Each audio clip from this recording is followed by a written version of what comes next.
नमस्कार। टुडे हिमाचल में आपका बहुत बहुत स्वागत है। मैं हूं आपके साथ भावना रेनॉल्ड और चलिए देखते हैं शाम की बड़ी खबरों को फटाफट। मुख्यमंत्री सुक्खू ने बजट पर जताई नाराजगी, कहा केंद्र सरकार ने हिमाचल के साथ किया सौतेला व्यवहार। कल केंद्रीय वित्त मंत्री निर्मला सीतारमण द्वारा केंद्रीय बजट 2024 प्रस्तुत किया गया था, जिसके बाद देश में कई बदलाव किए गए। पेश हुए बजट के बाद मुख्यमंत्री सुखविंदर सिंह सुक्खू ने इस पर नाराजगी जताई है और बजट को असमानतापूर्ण बजट करार दिया है। सीएम ने कहा कि केंद्रीय बजट में हिमाचल प्रदेश को कुछ नहीं मिला है। केंद्र सरकार ने हिमाचल की जनता के साथ सौतेला व्यवहार किया है। उन्होंने कहा कि आपदा के बाद हिमाचल को पीडीएनए के तहत 9,000 करोड़ रुपए मिलने चाहिए थे, लेकिन वो भी नहीं दिए गए। उन्होंने कहा कि केंद्रीय बजट एक बार फिर देश के ज्वलंत मुद्दों विशेषकर बेरोजगारी, गरीबी और बढ़ती कीमतों को संबोधित करने में विफल रहा है। सीएम ने कहा कि राज्य को ब्याज मुक्त ऋण के लिए मौजूदा आवंटन 1.3 लाख करोड़ रुपए से बढ़ाकर 1.5 लाख करोड़ रुपए करना एक स्वागत योग्य घोषणा है, लेकिन लागत अक्षमताओं के कारण इसके साथ जुड़ी कठिन शर्तें हिमाचल प्रदेश जैसे छोटे राज्यों के पक्ष में नहीं है।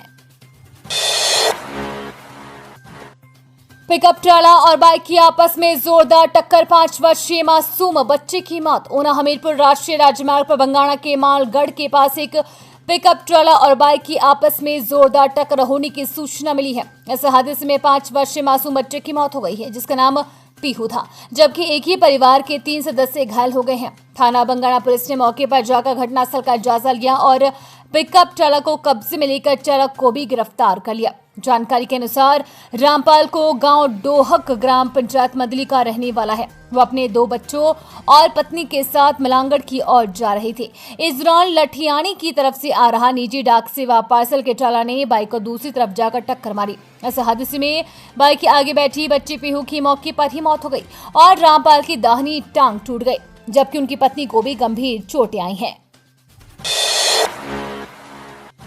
बरोटीवाला में स्टील उद्योग के साथ 1.38 करोड़ रुपए का फ्रॉड, पॉरेंट की फर्म पर मामला दर्ज।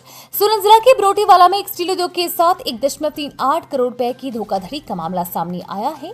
उद्योग के मालिक ने पुलिस को शिकायत की है कि ग्लोबल इंपैक्ट, एसपीजेड, ओओ पोलैंड और PSP international trading LSC Dubai से स्टील स्क्रैप का आयात करवा रहे थे। भुगतान पहले ही अमेरिकी डॉलर में किया गया था, लेकिन 1 साल से अधिक समय गुजर जाने के बावजूद ना तो माल भेजा गया और ना ही पैसे वापस किए गए। पुलिस ने शिकायत के आधार पर पोलैंड की फर्म के निदेशकों के खिलाफ मामला दर्ज कर लिया है। अतिरिक्त पुलिस अधीक्षक अशोक वर्मा ने पुष्टि करते हुए कहा कि मामले में आगामी जांच की जा रही है और दोषियों के खिलाफ कानूनी कार्रवाई की जाएगी। हिमाचल के कुछ भागों में 100 दिन भारी बारिश का अलर्ट, चंबा में नदी नाली उफान पर। हिमाचल प्रदेश के कुछ भागों में 1 सप्ताह तक भारी बारिश का अलर्ट जारी हुआ है। मौसम विज्ञान केंद्र शिमला के अनुसार राज्य के 5 जिलों के कुछ स्थानों पर 24 से 30 जुलाई तक भारी बारिश का येलो अलर्ट है। विभाग के अनुसार चंबा, कांगड़ा, मंडी, शिमला व सिरमौर के कुछ स्थानों पर भारी बारिश का पूर्वानुमान है। उधर बीती रात बैजनाथ में 85, पालमपुर में 25.2, जोगिंद्रनगर में 18, धर्मशाला में 10.4, पाउटा साहिब में 7.6, सैंज में 7.5, कहू में 7.5, कसौली में 7.4 व शिमला में 5.6 मिलीमीटर बारिश दर्ज की गई है। शिमला में आज हल्की धूप खिलने के साथ धुंध छाई हुई है।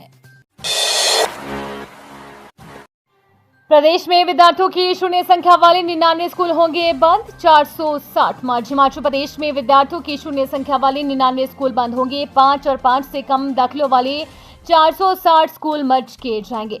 मंगलवार को मुख्यमंत्री सुखविंदर सिंह सुक्खू की अध्यक्षता में हुई शिक्षा विभाग की समीक्षा बैठक में सरकारी स्कूलों में घट रही विद्यार्थियों की संख्या पर चिंता जताते हुए स्कूल मर्ज करने की संभावना तलाशने का निर्णय लिया गया। प्राइमरी स्कूल 2 किलोमीटर और मिडिल स्कूल 3 किलोमीटर के दायरे में मर्ज किए जाएंगे। मुख्यमंत्री ने सरकारी स्कूल में विद्यार्थियों की संख्या कम होने पर चिंता जताई। उन्होंने कहा कि वर्ष 2002-2003 में पहली कक्षा में सरकारी शिक्षण संस्थानों में विद्यार्थियों की संख्या 1,30,466 थी। वहीं वर्ष 2023-24 में यह संख्या घटकर 49,295 हो गई है। वर्तमान में प्रदेश में 89 प्राथमिक विद्यालय और 10 माध्यमिक विद्यालयों में विद्यार्थियों की संख्या 0 से कम है। 701 प्राथमिक विद्यालयों में छात्रों की संख्या मात्र 5 है। इनमें से 287 विद्यालय दूसरे विद्यालय से 2 किलोमीटर के दायरे में स्थित है। इसके अलावा 109 अतिरिक्त विद्यालयों में विद्यार्थियों की संख्या केवल 5 है। इसके अलावा 40 मिडिल स्कूल 3 किलोमीटर के दायरे में स्थित हैं और 18 अन्य स्कूलों में विद्यार्थियों की संख्या केवल 5 है। मुख्यमंत्री ने कहा कि इन हालातों के मद्देनजर स्कूलों के कामकाज को तर्कसंगत बनाना आवश्यक है। यूनिवर्सल कार्टन का असर, बागवान परवानों की बजाय पिंजौर में बेच रहे सेब। हिमाचल प्रदेश में यूनिवर्सल कार्टन का असर अब सेब मंडियों पर पड़ने लगा है। परवानों से लगते हरियाणा के पिंजौर में सेब का व्यापार शुरू होते ही हिमाचल के ज्यादातर बागवानों ने वहां का रुख करना शुरू कर दिया है। परवानों से मंडी में जहां अब रोजाना मात्र 2000 के करीब सेब पेटियां पहुंच रही है, वहीं पिंजौर में रोजाना 10 से 15,000 सेब पेटियां जा रही है। परवानों में लगातार कारोबार कम होता जा रहा है। इससे परवानों से मंडी में कारोबारी और आढ़ती परेशान हैं। अब वे यहां से पलायन की तैयारी कर रहे हैं। क्रिप्टो करेंसी ठगी मामले में एसआईटी की पंजाब, हरियाणा, यूपी में दस्तक। क्रिप्टो करेंसी ठगी मामले में हिमाचल प्रदेश पुलिस की एसआईटी पंजाब, हरियाणा, उत्तर प्रदेश में जांच के लिए पहुंच गई है। मामले में आरोपियों से पूछताछ के बाद नए नाम जुड़ते जा रहे हैं। ऐसे में आरोपियों को पकड़ने के लिए टीम बाहरी राज्यों में जा रही है। अब तक 22 आरोपियों की करीब 41 करोड़ रुपए की संपत्ति सीज कर दी है। इसमें हिमाचल के अलावा बाहरी राज्यों के आरोपी भी शामिल हैं। मामले के मुख्य आरोपी सुभाष के अलावा हेमराज, अभिषेक, सुखदेव और एजेंटों की चल अचल संपत्ति सीज कर दी गई है। अब तक इस मामले में 4 चार्जशीट दायर कर ली है। इसमें 17 लोगों को आरोपी बनाया गया है।